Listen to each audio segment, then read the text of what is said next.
খাস জমি দখল করে দেওয়াল নির্মাণের অভিযোগ উঠল স্থানীয় জমি মাফিয়াদের বিরুদ্ধে। এই ঘটনাকে কেন্দ্র করে মঙ্গলবার উত্তেজনা ছড়ালো বারাবণীর শর্মাপাড়া এলাকায়। অভিযোগ পাওয়ার পর ঘটনাস্থলে পৌঁছয় বারাবণী ব্লক সমষ্টি উন্নয়ন আধিকারিক, ভূমি দপ্তরের আধিকারিকেরা ও বারাবণী থানার পুলিশ।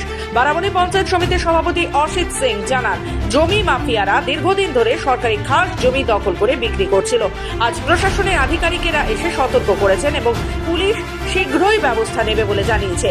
उनका ये ज़मीन था, वो लोग शायद मस्जिद के नाम से ज़मीन था, वो लोग रजिस्ट्री करवाए थे और वही प्लॉटिंग करके बेच रहे थे। तो सब कोई ले रहा था, तो हम भी सोचे कि घर का बगल का है तो हम भी ले लेते हैं। उसके रिकॉर्डिंग हमने पैसा दिया। कितना? 1 लाख रुपये उनको दिया। कैसे कट्टा दे रहा था? 1 लाख रुपये कट्ठा के हिसाब से।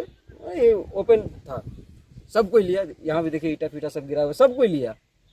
ভূমি দপ্তরের আধিকারিক গোলক সাহা বলেন, আমরা আগেও এসেছিলাম এবং ওই অবৈধ দেওয়াল ভাঙার নির্দেশও দিয়েছিলাম। এবারও সতর্ক করা হয়েছে, পুলিশ দ্রুত পদক্ষেপ নেবে। জায়গাটা আমরা আগেও দেখেছিলাম, ভেস্টেড ল্যান্ড, ডাক নাম্বার 1868 ভেস্টেড ল্যান্ড, পুরোটাই ভেস্টেড, তার কিছু অংশ দখল আছে, সেই জন্যই এসেছি। আজকে স্যার পাঁচিলের একটা গল্প হচ্ছে, ওইটা কি করবেন? পাঁচিল দিয়েছে ওরা, আমরা বলা সত্ত্বেও তারপরে বারবার আমরা এসে বলে দিয়েছি ওদের, এখনো ভাঙেনি। আমরা ওটার জন্য, ওরা যদি না ভাঙে তারপরে আমাদের প্রশাসনিক ব্যবস্থা নেবে। স্যার যারা বিক্রি করছে তাদের উপরে কোনো ইয়ে করবেন? বিক্রি দেখুন, অফিসিয়ালি তো বিক্রি করেনি, ওরা টাকা নিয়েছে, এই বিক্রি তো ওরা হয়নি, মুখে মুখে বিক্রি। ও তো আইনত কোথাও কোনোভাবে কোনো প্রমাণ নেই।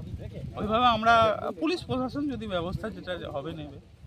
সরকারের নির্দেশে আমরাও চাইছি যে ভেস্টেড ল্যান্ড দেওয়া যাবে না, সে গরিব মানুষকে পাট্টা করে দেওয়া দেখা যাবে। কিন্তু যেভাবে অবস্থাপন্ন লোকগুলো, এইগুলো জায়গাগুলো কিছু মাফিয়ারা জাল দলিল করে মানুষকে ঠকাচ্ছে এবং মানুষকে বিক্রি করছে, সেটা বিএলও সব এসেও ছিল, যারা বাড়ি করছে ওদিকে অবজেকশনও করেছিল, তা সত্ত্বেও ওরা করেছেন। ওদিকে বলেছে বিএলও সাহেব যে আপনার নিজের বাড়িটা ভেঙে দেন, বাউন্ডারিটা, নাহলে সরকার থেকে ব্যবস্থা নেবে। প্রশাসনের তরফ থেকে সতর্কবার্তা দেওয়া হলেও সরকারি খাস জমি দখল ও বিক্রির ঘটনা বারাবণীতে নতুন কিছু নয়। তবে এবার পুলিশ কতটা কঠোর ব্যবস্থা নেয় সেদিকেই তাকিয়ে সকলে। আসানসোল থেকে রাহুল পাসওয়ানের রিপোর্ট, খবর বাংলা।